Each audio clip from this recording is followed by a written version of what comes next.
cuando me gané el concurso de natación en San Sebastián, me fui con el traje de baño desde la playa, claro, les di con el recital de poemas míos y entonces me tiré al mar.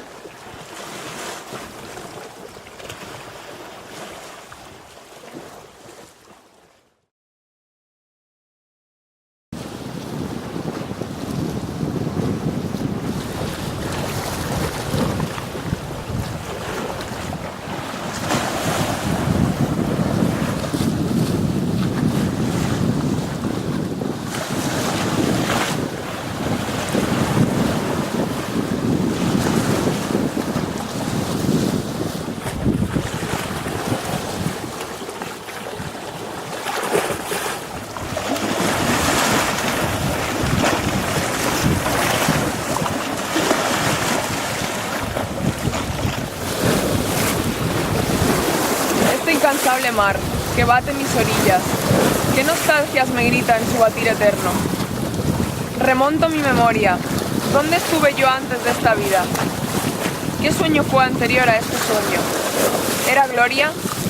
¿Era infierno? Buceo en el pasado y me veo sin verme, una llama imprecisa, grises mudos en torno, un reino de cenizas, pero ¿dónde está ese reino?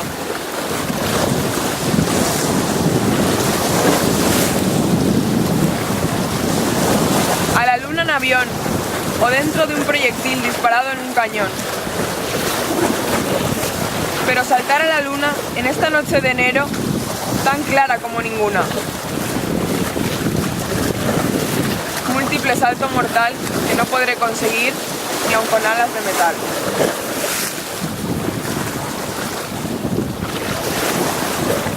Camino claro de luna sobre el esmalte de agua. Yo he de pasar, nadadora, pequeña nave sin ancla, por ese camino claro, camino de luz y escarcha. Y he de perderme en la sombra, bajo el cielo, sobre el agua, en una noche de invierno, noche fría, con mi alma.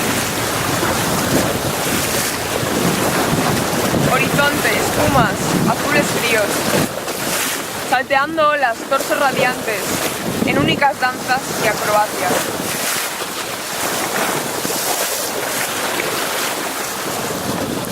Aquella danzarina del bañador verde, aquel gimnasta, las olas íntegras son el mejor columpio.